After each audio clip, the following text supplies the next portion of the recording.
ফি জান্নাতিন ইয়াতাসাআলুনা আনিল মুজরিমিন।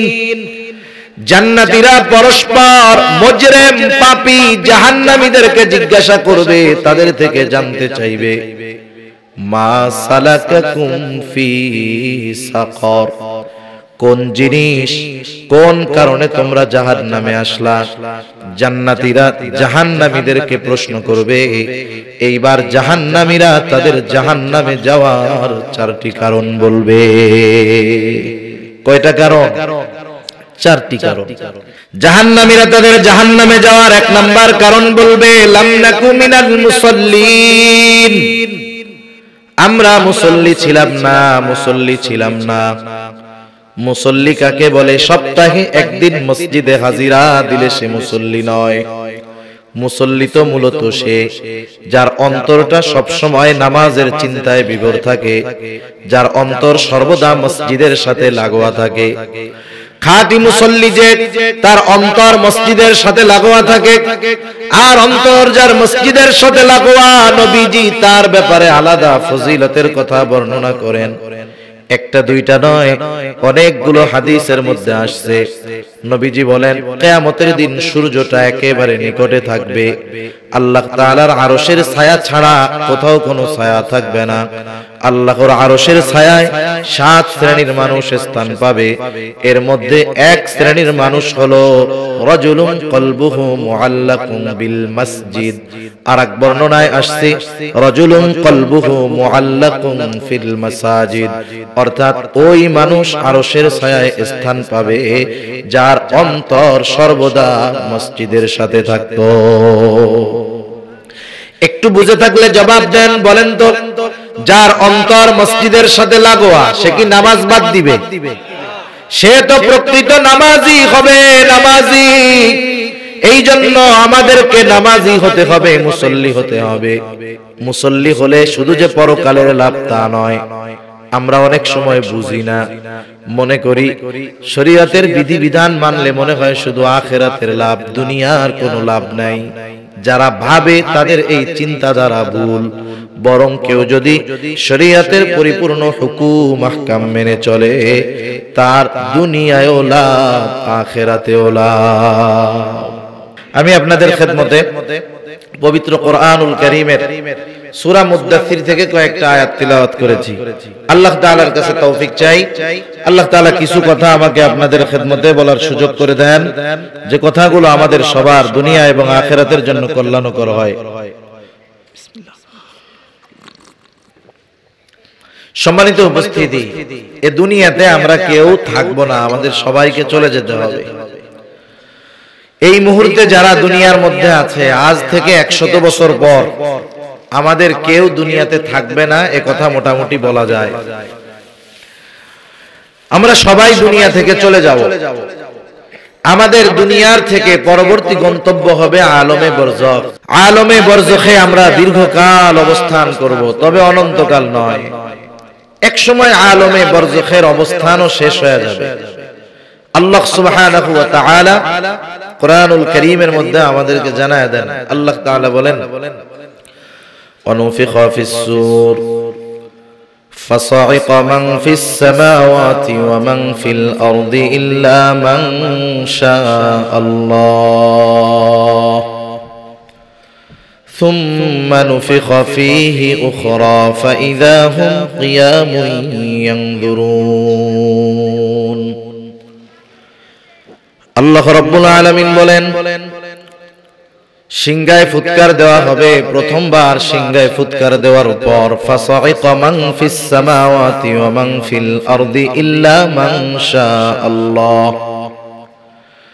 আল্লাহ রাব্বুল আলামিন যা চান, যেগুলো চান সেগুলো ছাড়া আসমান জমিনের মাঝে যা কিছু আছে, প্রথমবার সিংহায় ফুৎকারের পর সব অজ্ঞান হয়ে যাবে।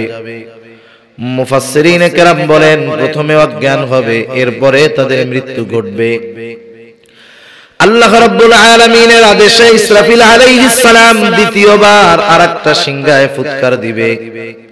তবে 2বার সিংহায় ফুৎকারের মধ্যে ব্যবধান কত সময়ের? হাদিসের মধ্যে আসছে রাসূল আকরাম সাল্লাল্লাহু আলাইহি ওয়াসাল্লাম বলেন, হযরত আবু হুরায়রা রাদিয়াল্লাহু তাআলা আনহু থেকে বর্ণিত, তিনি বলেন, প্রথমবার সিংহায় ফুৎকারের 40 পর দ্বিতীয়বার সিংহায় ফুৎকার দেওয়া হবে।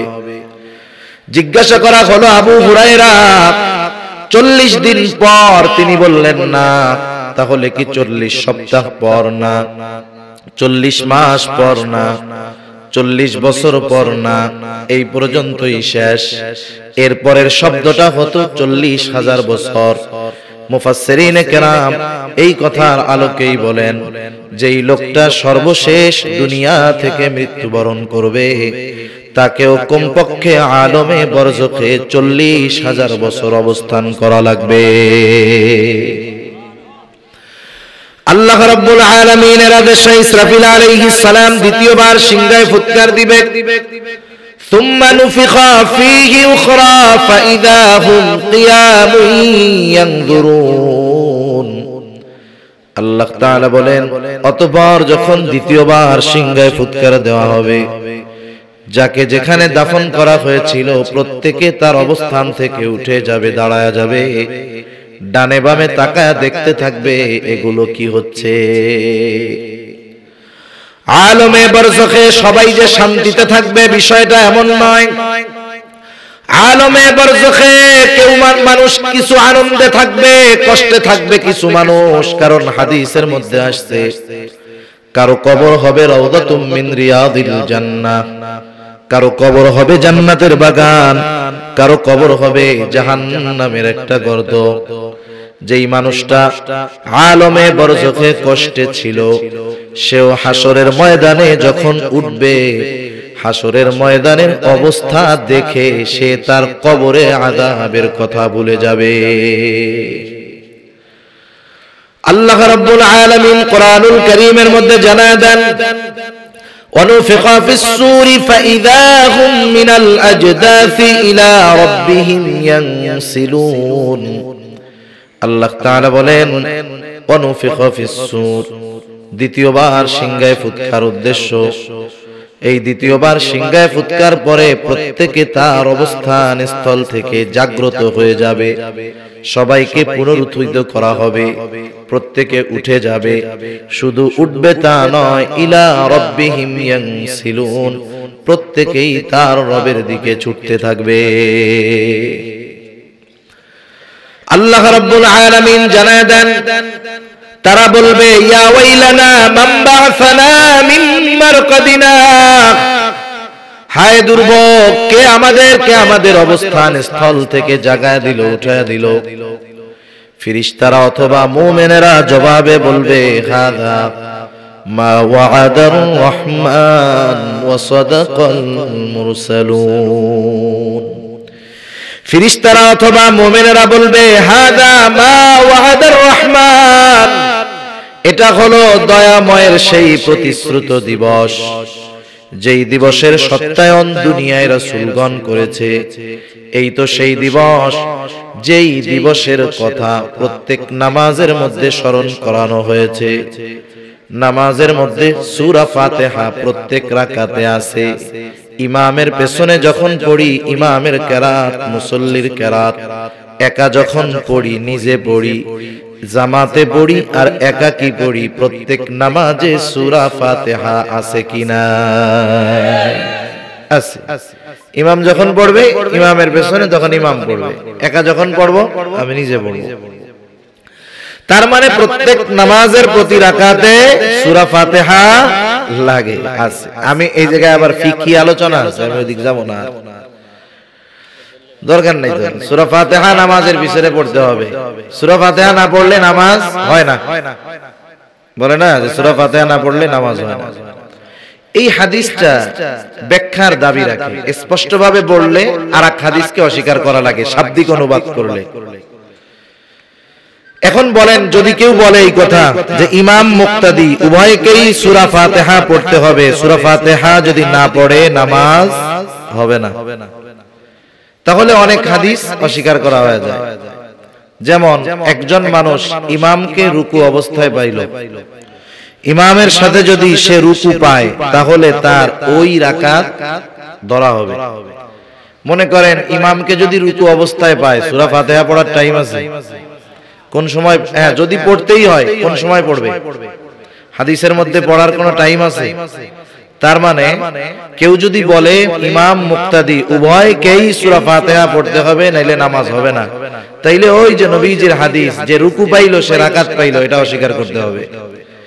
এইরকম একটা বিষয়কে যদি একটার জন্য নির্দিষ্ট করে দেওয়া হয় তাহলে একটা মানতে গিয়ে অনেকগুলো অস্বীকার করা হয়। এজন্যই বলছি যে আমাদের সমাজে যারা আহলে হাদিস দাবি করে একটা মানতে গিয়ে অপরটাকে অস্বীকার করে হাদিস অস্বীকারীদের তালিকায় তাদের নামটা লেখায় নেয়, নিজেও বুঝতে পারে না। এই যে জটিল জটিল বিষয়গুলোর সহজ সমীকরণই ইমামে আজম আবু হানিফা রাহমাতুল্লাহি আলাইহি দিয়ে দিয়েছেন। কোরআনের সাথে হাদিসের সমন্বয় এবং হাদিসের উপরে সবচাইতে বেশি আমল হানাফি ফিকহের অনুসরণ করলেই হয়। কোরআনের সাথে হাদিসের সাথে আমলের সাথে সামঞ্জস্যতা ফিকহে হানাফি যতটা রক্ষা করেছে অন্য কোন মাযহাব পারে নাই। আর আহলে হাদিস এটা কোরআন মানলে হাদিস মানবে না, হাদিস মানলে কোরআন মানবে না, উল্টা পাল্টা হবে। সেজন্য ইমাম আবু হানিফা কত সুন্দর, আল্লাহ তাআলা কোরআনুল কারীমের মধ্যে বলছেন ফাইদা ক্রাতাল কুরআনা ফাসতামিউ লাহু ওয়া আনসিতুন, নাকি আছে না এরকম? যখন কোরআন তেলাওয়াত করা হবে তোমরা চুপ থাকো। তাইলে ইমাম যখন তেলাওয়াত করবে তোমরা চুপ কইরা ইমামেরটা শুনো। একা যখন পড়বা তখন সূরা ফাতিহা পড়ো, ইমামের পেছনে যখন পড়বা ইমাম সূরা ফাতিহা পড়বে। যদি এমনটাই হতো ইমামের পেছনেই সূরা ফাতিহা পড়তেই হবে নাইলে নামাজ হবে না, তাইলে হাদিসের মধ্যেও আসতো যে শুধু রুকু পেলে নামাজ হবে না, সূরা ফাতিহাও পুরো পড়া লাগবে। এ ধরনের অনেক সমস্যার সম্মুখীন আমাদেরকে হতে হবে যদি আমরা ওই ভাইদের কথাগুলো মেনে নিতে যাই। তা যাই হোক, সূরা ফাতিহা প্রত্যেক নামাজে আছে, তবে জামাতে যখন পড়ি ইমাম পড়বে, একা যখন পড়বো আমি নিজে পড়ব। সূরা ফাতিহার মধ্যে আমরা পড়ি মালিকি ইয়াউমিদ্দিন, বিচার দিবসের মালিক কে আল্লাহ। হয়তো ইমাম স্মরণ করায় দেয়, নাইলে আমি নিজে যখন নামাজ পড়ি নিজে স্মরণ করি। এটাই তো সেই দিবস যেই দিবসের কথা তোমাদেরকে প্রত্যেক নামাজেই স্মরণ করানো হতো। এটাই হলো সেই দিবস যাকে কোরআনের ভাষায় বলা হয় ইয়াউমুল হাসর। এটাই তো সেই দিবস যেই দিবসে মানুষের কর্মের পূর্ণ প্রতিদান দেওয়া হবে। এই জন্য নাম হলো ইয়াউমুল জাযা। আল্লাহ রাব্বুল আলামিন কোরআনুল কারীমের মধ্যে বলেন ওয়া ইন্নামা তুওয়াফাউনা উজুরাকুম ইয়াউমাল কিয়ামাহ ফামান যুহজিহা আনিন নার ওয়া উদখিলাল জান্নাতা ফাকাদ ফাজ। আল্লাহ রাব্বুল আলামিন বলেন কিয়ামতের দিন প্রত্যেককে তার কর্মের পূর্ণ প্রতিদান দেওয়া হবে। সেই দিন যাকে আগুন থেকে বাঁচানো হবে, জান্নাতে প্রবেশ করানো হবে, আল্লাহ তাআলা বলেন ফাকাদ ফাজ, সে সফল হয়ে যাবে। তার মানে সফল হলো সে জান্নাতে যাবে যে, ব্যর্থ হলো সে জাহান্নামে যাবে যে। ওই যে ইয়াউমুল হাসর, যেই দিন সকলকে একত্রিত করা হবে, ওই দিন আমি আপনি দুনিয়ায় যেই কর্ম করেছি তার প্রতিদান আল্লাহ তাআলা দিবেন। সাথে সাথে দুনিয়ায় যত কর্ম আমরা করেছি আমাদের কর্মের আমল নামাও সেই দিন আমাদের হাতে দিয়ে দেওয়া হবে। প্রত্যেকের কাছে তার দুনিয়ার কর্মের ফাইল, কিতাব, আমল নামা পৌঁছায় যাবে। কেউ বা ডান হাতে আমল নামা পাবে, কেউ বাম হাতে পাবে। আল্লাহ রাব্বুল আলামিন বলেন যারা ডান হাতে আমল নামা পাবে তাদের অভিব্যক্তি কেমন, অনুভূতি কেমন। আল্লাহ তাআলা বলেন ফাআম্মা মান উতিয়া কিতাবাহু বিয়ামিনিহি ফায়াকুলু হাউম ইকরাউ কিতাবিয়া ইন্নী যালামতু আন্নী মুলাকিন হিসাবিয়া। আল্লাহ রাব্বুল আলামিন বলেন সেদিন যারা ডান হাতে আমলনামা পাবে তারা আনন্দে খুশিতে অন্যান্যদেরকে বলবে ফায়াকুলু হাউম ইকরাউ কিতাবিয়া, এই তো আমার কিতাব, এই তো আমার আমলনামা, তোমরা পড়ো আমার কিতাব। সে ডান হাতে আমলনামা পেয়ে সফল। কেমন যেন সে ডান হাতে আমলনামা পাবার কারণটাও বলে দিবে আল্লাহ রাব্বুল আলামিন, সেই কথাও জানায় দেন। কেমন যেন সে বলবে, শোনো, আমি ডান হাতে আমলনামা কেন পেয়েছি জানো?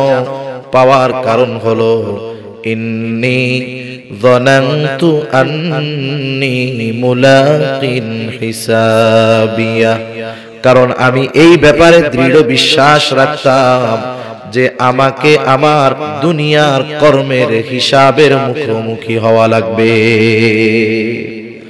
এজন্য আমরা যারা দুনিয়ায় এই চিন্তা করি যে আমার দুনিয়ার প্রত্যেকটা কর্মের হিসাব আল্লাহর সামনে দেওয়া লাগবে, দুনিয়ায় এই চিন্তা যার যত বেশি, দুনিয়ার মধ্যে তার ভালো কাজ তত বেশি। ঠিক কিনা বলে? আবার আরেক দল বাম হাতে আমলনামা পাবে, ইচ্ছা করলেই বাম হাতে আমলনামা নিতে পারবে না। আমলনামা বুক চিরে তার হাতটাকে পেছন দিকে নেওয়া হবে আর বাম হাতের মধ্যে আমলনামা দেওয়া হবে। এইবার ওই লোকটার অভিব্যক্তি বক্তব্য কেমন হবে? ওই লোকটা বলবে, ওয়া আম্মা মান উতিয়া কিতাবাহু বিশিমালি ফায়াকুলু ইয়া লাইতানি লাম উতা কিতাবিয়া ওয়া লাম আদরি মা হিসাবিয়া। আল্লাহ রাব্বুল আলামিন বলেন, বাম হাতে যে আমলনামা পাবে সে বলবে, ইয়া লাইতানি লাম উতা কিতাবিয়া, হায় আমার দুর্ভোগ, আমি যদি এই কিতাব না পাইতাম কতই না ভালো হতো। ওয়ালাম আদরি মা হিসাবিয়া, আমি যদি আমার হিসাবটা না জানতাম কতই না ভালো হতো। মোট কথা হলো, ডান হাতে যিনি আমলনামা পাবেন তিনি জান্নাতি, আর বাম হাতে যিনি আমলনামা পাবেন পাপের কারণে অবশ্যই তাকে জাহান্নামের শাস্তি ভোগ করা লাগবে। আল্লাহ রাব্বুল আলামিন সেই কথাই বলেন, কুল্লু নাফসিন বিমা কাসাবাত রাহিনা ইল্লা আসহাবাল ইয়ামিন। আল্লাহ তাআলা বলেন, প্রত্যেকে তার কর্মের নিকটে দায়বদ্ধ। মুফাসসিরিনে কেরাম বলেন, এখানে উদ্দেশ্য হলো প্রত্যেকটা পাপী তার পাপ কর্মের কারণে জাহান্নামের মধ্যে আবদ্ধ থাকবে। কারণ মানুষ যেই কর্ম করে সেই কর্মের পাওনা পাওয়াটা তার জন্য লাজিম হয়ে যায়। এই জন্য পাপী তার পাপ কর্মের কারণে জাহান্নামের মধ্যে আবদ্ধ থাকবে, আটক থাকবে। ইল্লা আসহাবাল ইয়ামিন, তবে যারা ডান হাতে আমলনামা পেয়েছে তারা নয়। কারণ ডান হাতে যারা আমলনামা পাবে তারা জান্নাতি। জান্নাতে যাওয়ার আগ পর্যন্ত হাসরের ময়দানে সকলে চিন্তিত ভীত থাকবে। জান্নাতে যাওয়ার পর আর কারো কোনো চিন্তা নাই, কারণ সেখানে শুধু সালাম, শান্তি আর শান্তি।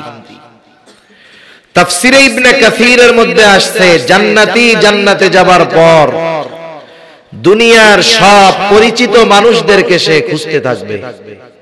একটু বুঝে থাকলে বলেন তো, সবাইকে খুঁজবে জান্নাতি জান্নাতে গিয়ে, যাদের সাথে দুনিয়ায় পরিচয় ছিল, কিন্তু জান্নাতে গিয়ে সে কি পরিচিত সবাইকে পাবে? পাবে না। আল্লাহ রাব্বুল আলামিন জান্নাতি আর জাহান্নামীদেরকে দেখা এবং কথাবার্তার ব্যবস্থা করে দিবে। জান্নাতীরা জাহান্নামীদের দেখবে, জাহান্নামীরা জান্নাতীদেরকে দেখবে। জান্নাতি যখন জাহান্নামের মধ্যে দেখবে তার প্রিয়জন, আপনজন, পরিচিত জন, দুনিয়ার মধ্যে একসাথে চলতো, চলাফেরা করতো, এরা জাহান্নামের শাস্তি ভোগ করতেছে আর সে জান্নাতের মধ্যে আছে। এই দৃশ্য দেখবার পর জান্নাতি তার নেয়ামতের কৃতজ্ঞতার মাত্রা আরো বাড়ায় দিবে। সে বলবে, আল্লাহ, আপনি যদি আমার প্রতি দয়া না করতেন তাহলে আমাকেও হয়তো তাদের সাথে আজকে জাহান্নামের মধ্যে থাকা লাগতো। আপনি দয়া করেছেন, এই জন্য দ্বীনের উপরে চলতে পারছি, এই জন্য আজকে জান্নাতে আসতে পারছি। জাহান্নামী ও জান্নাতীকে দেখবে, জাহান্নামী যখন জান্নাতের দিকে তাকায় দেখবে, হায় রে আমার পরিচিত জন, আমার বন্ধু জান্নাতে নাজনে আমত ভোগ করতেছে, তার মধ্যে আফসোস পয়দা হবে, আফসোস। কারণ আফসোস মানুষের কষ্টের মাত্রাকে বাড়ায়া দেয়। এমনিতেই তো কষ্ট, শাস্তির কষ্ট, আরো এই দৃশ্য দেখার পরে যখন তার আফসোস বেড়ে যাবে, তার কষ্টের মাত্রাটা বেশি অনুভব হবে। এইবার শুধু দেখা নয়, আল্লাহ তাআলা কথার ব্যবস্থাও করে দিবে। কারণ জান্নাতীদের মন জানতে চায় এই মানুষগুলো কোন কারণে জাহান্নামে গেল। আল্লাহ রাব্বুল আলামিন সেই কথাই বলেন, ফি জান্নাতি ইয়াতাসাআলুনা আনিল মুজরিমিন। জান্নাতীরা পরস্পর মুজরিম পাপী জাহান্নামীদেরকে জিজ্ঞাসা করবে, তাদের থেকে জানতে চাইবে, মা সালাকাকুম ফি সাকর, কোন জিনিস, কোন কারণে তোমরা জাহান্নামে আসলা। জান্নাতীরা জাহান্নামীদেরকে প্রশ্ন করবে। এইবার জাহান্নামীরা তাদের জাহান্নামে যাওয়ার চারটি কারণ বলবে। কয়টা কারণ? চারটি কারণ। এখানে একটা প্রশ্ন আছে যে আমরা তো এখনো দুনিয়ার মধ্যে আছি, এখনো কোথায় আছি? দুনিয়ায় আছি। তাহলে জান্নাতি জাহান্নামী এদের মধ্যে যে কথাবার্তা হইল, আল্লাহ তাআলা এটা পেলেন কোথায়? আল্লাহ রাব্বুল আলামিন এটা পেলেন কোথায়? জান্নাতি আর জাহান্নামীদের মধ্যে কথাবার্তার খবর। এই জিনিসটা বোঝার জন্য একটা জিনিস বুঝলে আমাদের সহজ হবে, না হলে শুধু এই বিষয়টা নিয়ে লম্বা আলোচনা করা যাবে। আচ্ছা বলেন তো, আমাদের কাছে সময় বা কাল কয় ভাগে বিভক্ত? তিন ভাগে। কয় ভাগে? অতীত, বর্তমান, ভবিষ্যৎ। আমরা আমাদের অতীতের কিছু জানি, বর্তমান তো খুব অল্প সময় থাকে, আর ভবিষ্যতের কোনো কিছু আমরা জানি না। আমাদের কাছে সময়টা তিন ভাগে বিভক্ত, কিন্তু আল্লাহ তাআলার কাছে সময়, কারণ উনি তো সময়ের স্রষ্টা, ওনার কাছে সময় তিন ভাগে বিভক্ত নয়, ওনার কাছে সময় সব বর্তমান। তাহলে আমাদের কাছে যেটা ভবিষ্যৎ সেটা আল্লাহ তাআলার কাছে বর্তমান, আমাদের কাছে যেটা অতীত ওটাও আল্লাহ তাআলার কাছে বর্তমান। সেজন্য কি হবে না হবে সব আল্লাহ তাআলা জানেন। এতটুকু জেনে রাখলে যথেষ্ট। এবার জাহান্নামীরা তাদের জাহান্নামে যাওয়ার কারণগুলো বর্ণনা করবে। আমরা শুধু কারণগুলো শুনবো, শোনার মধ্যে জানার মধ্যে সীমাবদ্ধ রাখবো না, বরং কথাগুলো শুনে আমলে পরিণত করার চেষ্টা করব।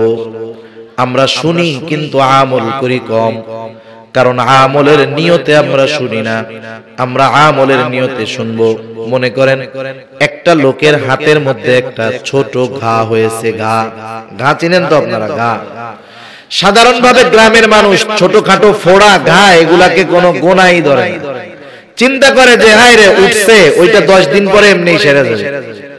আর যদি ডায়াবেটিস না থাকে কোনো টেনশন নাই। এবার 10 দিন পার হয়ে 1 মাস, 2 মাস, 3 মাস, 4 মাস, ঘা সারে না। বলেন তো এখন ওই লোকটার মাথার মধ্যে টেনশন আসবে কি আসবে না? চিন্তা করবে কি রে সারে না কেন? মনে করেন হাজীগঞ্জ গেল, টেস্ট করাইলো, কোনো ফলাফল নাই। ওখান থেকে বললো যে ঢাকায় চলে যান। যাই হোক 6 মাস পর ঢাকা গেছে। ডাক্তার ভালো মতো ট্রিটমেন্ট করে বলতেছে যে শুনেন, এটা তো আর সাধারণ ঘা নাই, এটা ছিল আপনার ক্যান্সারের আলামত। ক্যান্সার একটা মরণ ব্যাধি রোগ। মানুষের যদি হয়, পরিপূর্ণভাবে যদি কেউ ক্যান্সারে আক্রান্ত হয়, সুস্থ অবস্থায় বেঁচে থাকা এটা অসম্ভবের মতো। আল্লাহ চাইলে সব সহজ। এই ধরনের রোগের আলামত থাকে খুব ক্ষুদ্র, যেটাকে মানুষ গণনাই করে। এখন আপনি তো 6 মাস 1 বছর পার হয়ে গেছে, এটা তো এখন নরমাল ঘা নাই, এর চারপাশ দিয়ে ক্যান্সারের জীবাণু ছড়ায় গেছে। এখন যদি আপনি হাত বাঁচাইতে চান তাইলে আঙ্গুল কাটতে হবে। বলেন তো আপনি কাটবেন না কাটবেন না? টাকা দিবেন, হসপিটালে থাকবেন, আঙ্গুল কাটবেন, সুস্থ হওয়ার পরে আবার আনন্দের সাথে বলবেন ডাক্তার কত ভালো, সুন্দরভাবে আঙ্গুলটা কেটে দিছে, প্রশংসাও করবেন, অথচ আঙ্গুল একটা দিছে কাইটা। তার মানে হাত বাঁচানোর জন্য আঙ্গুল কাটতে আপনি আমি দ্বিধাবোধ করব না। ডাক্তার যদি বলে আপনার জীবন বাঁচাতে হলে গোটা হাত কেটে ফেলতে হবে, কি করব? আনন্দের সাথে টাকা দিয়ে হাত কাটাবো। তাহলে দেখেন, জীবন বাঁচানোর জন্য হাতের মায়া ত্যাগ করতে আমরা দ্বিধাবোধ করি না, কিন্তু জাহান্নাম থেকে বাঁচার জন্য দুনিয়ার কিছু মন্দ কাজ ত্যাগ করতে যদি আমাদের বলা হয়, আমরা গো ধরে বসে থাকি যে যা হয় হোক, আমি এটা করব না তো করবই না। এমন নয়, আমরা সবাই জাহান্নাম থেকে বাঁচতে চাই, কারণ সফলতা তো জাহান্নাম থেকে বেঁচে জান্নাতে যেতে পারলে, ঠিক কিনা বলেন? এটাই আসল সফলতা। এজন্য আমাদের এগুলোও জানার দরকার, জাহান্নামে কেন যাওয়া লাগবে। জাহান্নামীরা তাদের জাহান্নামে যাওয়ার এক নাম্বার কারণ বলবে, লাম নাকু মিনাল মুসাল্লিন, আমরা মুসল্লি ছিলাম না, মুসল্লি ছিলাম না।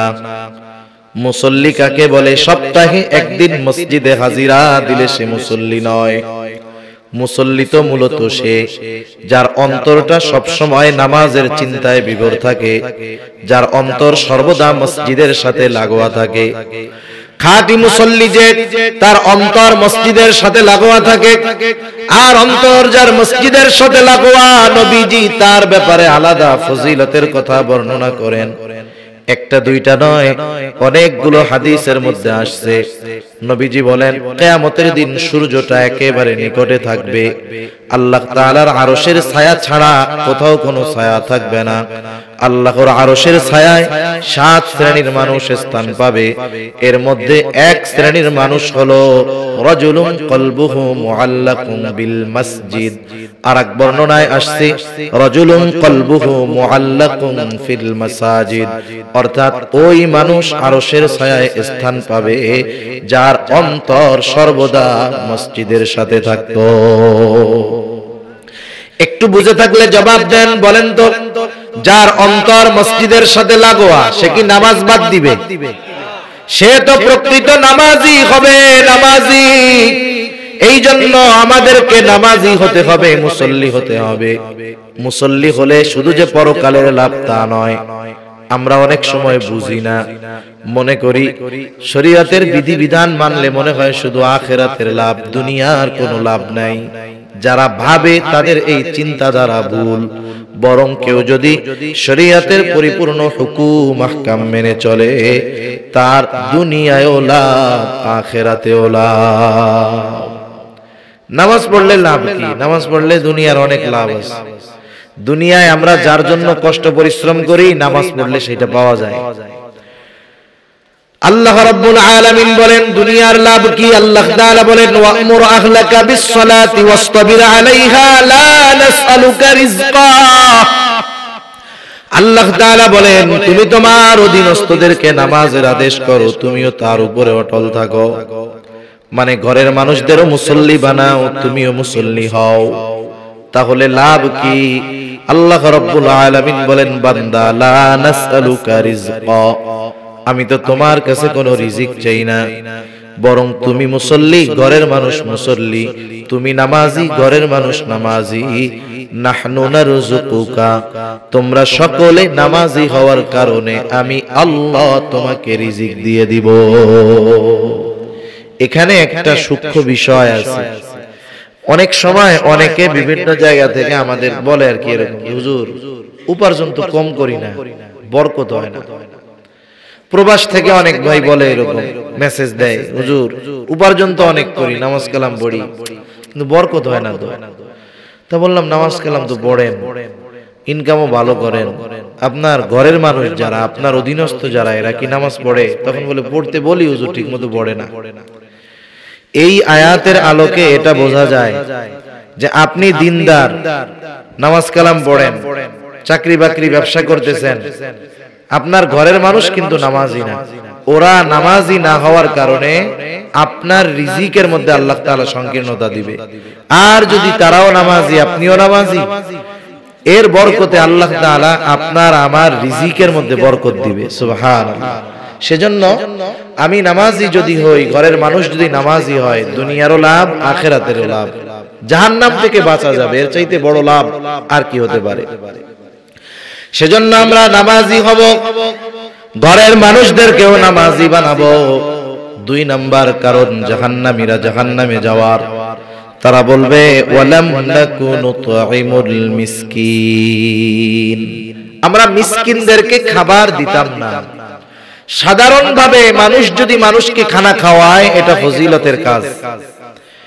রাসূল আকরাম সাল্লাল্লাহু আলাইহি ওয়াসাল্লামের কাছে একজন লোক আসছে, আসার পরে জিজ্ঞাসা করতেছে আইয়ুল ইসলামি খায়র, ইসলামের মধ্যে সর্বোত্তম কাজ কোনটা? নবীজি নামাজের কথা বলেন নাই, হজের কথা বলেন নাই। নবীজি বললেন শোনো, তুতঈমুত তাআম ওয়া তাকরাউস সালাম আলা মান আরাফতা ওয়া মান লাম তারিফ, তুমি মানুষকে খানা খাওয়াও আর পরিচিত অপরিচিত সবাইকে বেশি বেশি সালাম দাও। সেজন্য সাধারণভাবে খানা খাওয়ানো ফজিলতের কাজ। আপনি গরিব মানুষ, কথার কথা, কোটিপতিরে খাওয়াইছেন কিন্তু আল্লাহর জন্য, অন্য কোন স্বার্থে নয়। এই খানা খাওয়ানোর মধ্যেও ফজিলত আছে। নবীজি এখানে কোনো স্তর বিন্যাস করেন নাই। সুতরাং আমরা যদি ধনী হোক গরিব হোক, পরিচিত হোক অপরিচিত হোক, দেশি হোক বিদেশি হোক, আল্লাহর জন্য খানা খাওয়াই, তাহলে ওই খানা খাওয়ানোর মধ্যে ফজিলত আছে। কিন্তু আমরা যদি স্বার্থের জন্য খানা খাওয়াই, দুনিয়ার স্বার্থের জন্য, এই খানা খাওয়ানোর মধ্যে কোনো ফজিলত নাই। সাহাবায়ে কেরাম মানুষদেরকে আল্লাহর সন্তুষ্টির জন্য খানা খাওয়াইতেন। এই কাজটা আল্লাহ তাআলার কাছে এত পছন্দনীয় হয়েছে, আল্লাহ তাআলা তাদের এই কাজের কথা কোরআনে জানায়া দিয়েছেন। তারা খানা খাওয়ায় কি বলতো? তারা বলতো ইন্নামা নুতঈমুকুম লিওয়াজহিল্লাহ লা নুরিদু মিনকুম জাযাআও ওয়ালা শুকুরা। তারা মানুষকে খানা খাওয়া বলে ইন্নামা নুতঈমুকুম লিওয়াজহিল্লাহ, আমরা তোমাদেরকে আল্লাহর জন্য খানা খাওয়াইছি, যেহেতু খাবার আল্লাহর জন্য খাওয়াইলাম, লা নুরিদু মিনকুম জাযাআ, আমরা তোমাদের কাছে এই খানা খাওয়ানোর কোনো বিনিময় প্রতিদান চাই না, ওয়ালা শুকুরা, এটাও চাই না যে তোমরা এই খানা খেয়ে আমাদের কৃতজ্ঞতা প্রকাশ করো, বরং খানা খাওয়াইছি আল্লাহর জন্য, প্রতিদান যিনি দিবেন তিনি কে? সেজন্য আমরা মানুষকে আল্লাহর জন্য খানা খাওয়াবো। এরপরে খানাটা যদি মিসকিনকে খাওয়াই, ফজিলত আরো বেশি, কারণ মিসকিনদের খানা খাওয়ানো এটা মুমিনের কাজ, আর মিসকিনদের খানা না খাওয়ানো এটা হলো কাফেরদের কাজ। আল্লাহ রাব্বুল আলামিন পবিত্র কোরআনুল কারীমের মধ্যে ছোট্ট একটা সূরা, সূরা মাউন, এই সূরার প্রথম 3 আয়াতের মধ্যে আল্লাহ তাআলা কাফেরদের কয়েকটা দোষের কথা বর্ণনা করেছেন। এর মধ্যে একটা হলো ওয়ালা ইয়াহুদ্দু আলা তুআমিল মিসকিন, যে কাফেররা মিসকিনদেরকে খাবার দেয় না, আর মুমিনরা মিসকিনদের খাবার দেয়, এটা হলো মুমিনের কর্ম।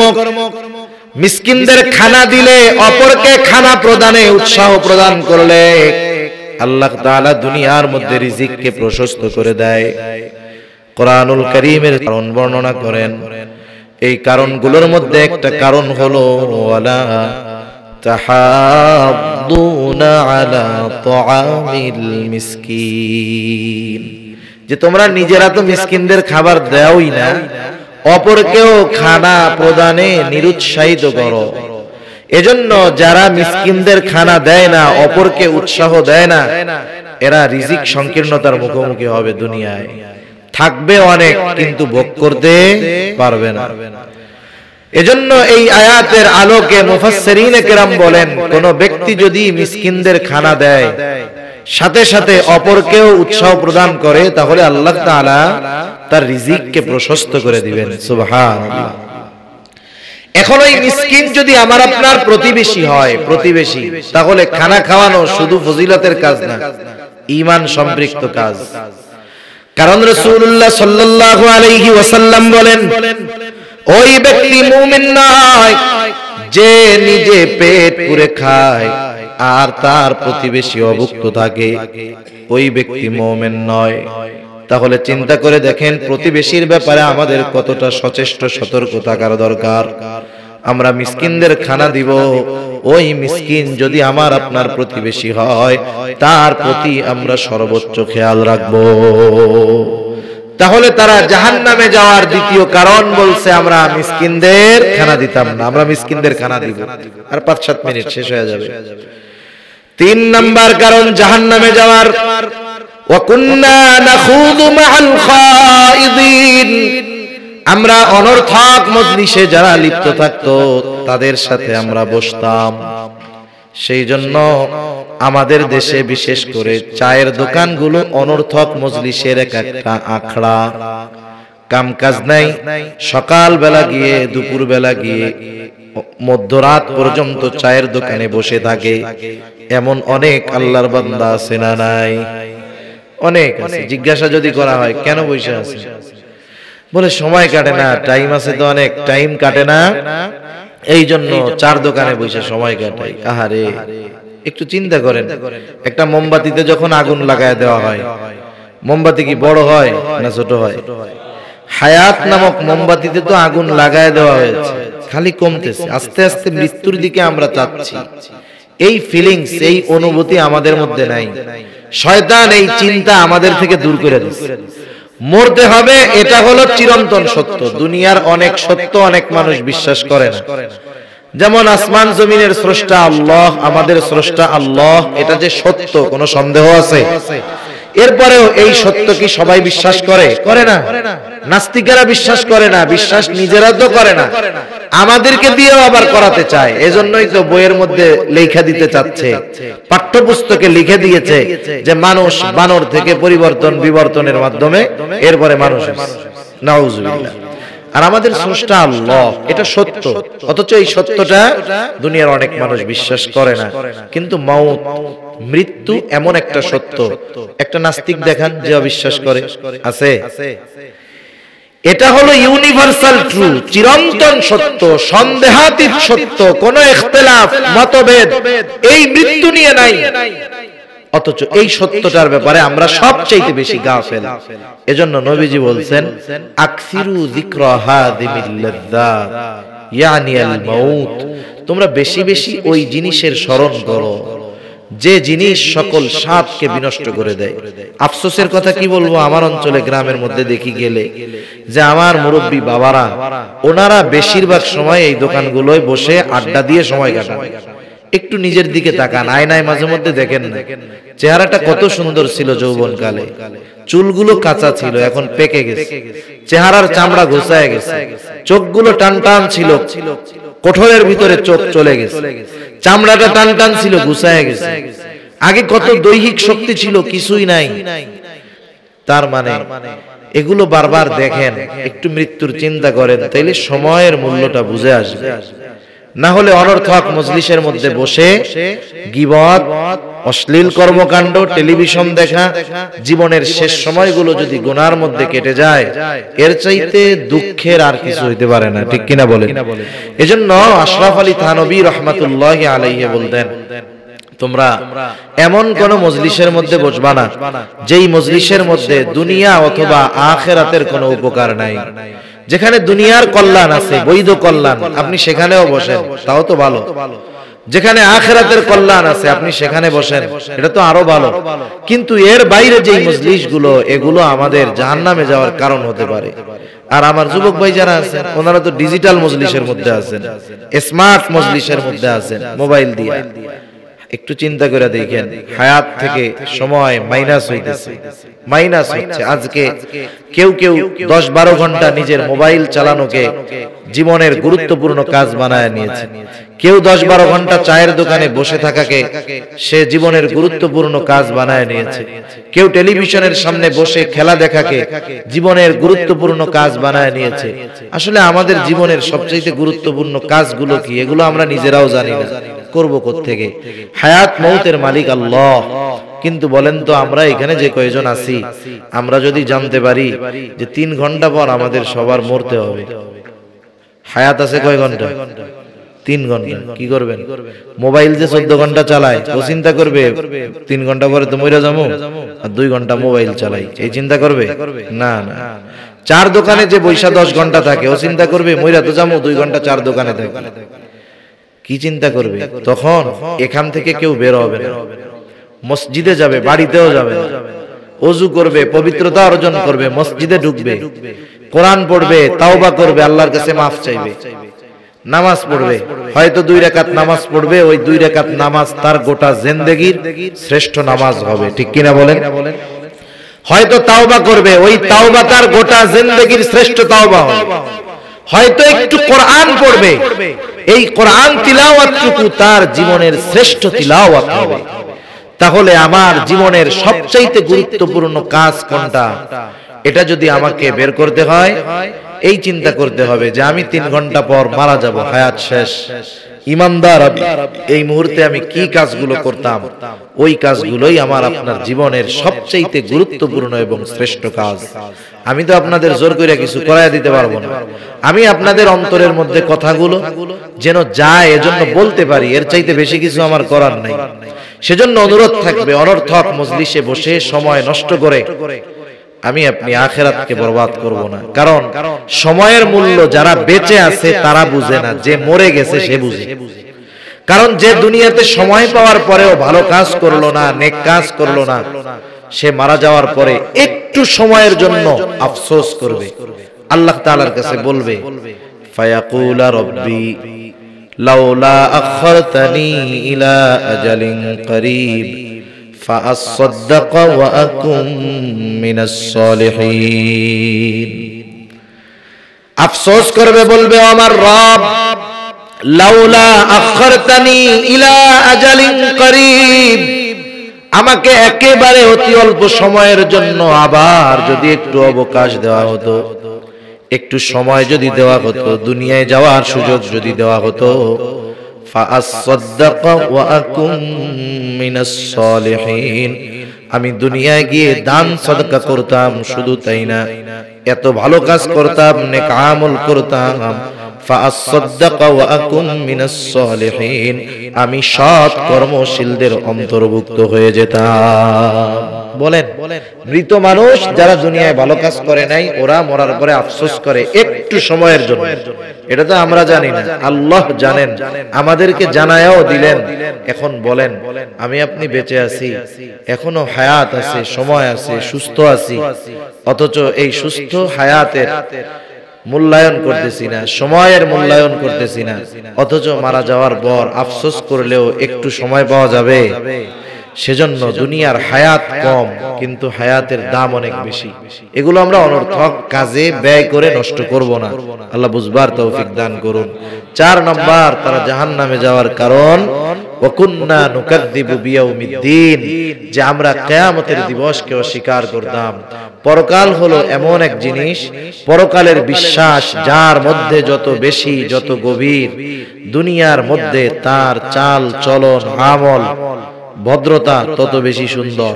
কারণ ওই যে চিন্তা যে দুনিয়ায় হয়তো জবাবদিহিতা করা লাগবে না, কিন্তু কিয়ামতের মধ্যে তো জবাবদিহিতা করা ছাড়া কোনো, দেওয়া ছাড়া কোনো উপায় থাকবে না। এভাবে আখিরাতের বিশ্বাস অন্তরের মধ্যে দৃঢ়ভাবে গেঁথে নেওয়া। এভাবেই চলতেছে আমাদের দুনিয়া। নামাজ পড়ি নাই, মিসকিনদের খানা দেই নাই, অনর্থক মজলিসের মধ্যে সময় কাটাইলাম, কিয়ামতের প্রতি অবিশ্বাসী ছিলাম। এভাবে চলছে দুনিয়া, হাত্তা আতানাল ইয়াকিন, দৃঢ় সত্যের আগমন ঘটলো, মৃত্যুর আগমন ঘটলো, মারা গেলাম, বদআমলের কারণে জাহান্নামী হইলাম। আর আল্লাহ তাআলাও জানায় দেন, ফামা তানফাউহুম শাফাআতুশ শাফিঈন। এই যে বাম হাতে আমলনামা পাইয়া এই কারণগুলোর জন্য যারা জাহান্নামে গেল, আল্লাহ তাআলা বলেন তাদের জন্য কোনো সুপারিশকারী নাই, তাদের ব্যাপারে কোনো সুপারিশ কবুল করা হবে না। সেজন্য সম্মানিত উপস্থিতি, আসলে মূল কথা হলো কি, যে দুনিয়ার মধ্যে মতভেদ, মতাদর্শ থাকবে। যদি আরেকজনের মতটা কোরআন সুন্নাহর আলোকে হয়, সে যদি ওইটার উপরে চলে, আমারটাকে যদি সে নেগলেক্ট না করে, অস্বীকার না করে, সে চলতেছে, আমার তার সাথে গ্যাঞ্জামের কোনো দরকার নাই। দুঃখটা হলো তখন যখন নিজের মতকে প্রতিষ্ঠা করতে গিয়ে বাকিগুলোকে ধুয়ে মুছে সাফ করে দিতে চায়, তখন কথা না বলেও আর উপায় থাকে না। সেজন্য অনেক সময় আমরা বলি। কিন্তু আরেকটা বিষয় যে আমরা এই বিষয়গুলোর কারণে কোনো সময় কারোর সাথে দ্বন্দ্ব, খারাপ আচরণ করব না। আমাদের যদি নিজেদের মধ্যে কোনো প্রবলেম থাকে, সমস্যা থাকে, বিজ্ঞ উলামায়ে কেরাম আছেন যারা এই ইখতিলাফি মাসালাগুলোর বিষয়ে আলোচনা করেন। আপনারা আলাদাভাবে ফিকহি সেমিনার করবেন, সেখানে যার যে মত আছে প্রত্যেকেরটা উপস্থাপন করবে, তাহলে ফিতনা ফাসাদ হবে না। ওয়াজ মাহফিল, তাফসীর মাহফিলের মধ্যে আমরাও চেষ্টা করি এইভাবে কথা বলা, যাতে মানুষ দ্বীনের পথে আসে। বেনামাজি যেন একটু জীবনটাকে বুঝতে শিখে যে আমার হায়াতটা কেন আল্লাহ দুনিয়ায় পাঠাইলেন, আমার কি করণীয়, এগুলো যেন মানুষের মধ্যে ঢুকে একটু পরিবর্তন হয়, এই চেষ্টাটা আমরা করি। আপনারা যদি কথাগুলো নেন, শুনেন, জীবন পরিবর্তন করেন, মসজিদমুখী হন, তাহলে আয়োজক কামিয়াব, যিনি আমল করলেন কামিয়াব, যিনি বললেন তিনিও কামিয়াব। আল্লাহ সুবহানাহু ওয়া তাআলা আমাদের সবাইকে কথাগুলো বুঝবার, আমল করবার তৌফিক দান করুন। সকলে বলি আমিন। যেহেতু আগামী দিনও মাহফিল আছে, আপনারা আসবেন, আপনাদের আত্মীয় স্বজন, বন্ধু বান্ধবদেরকেও আসতে বলবেন।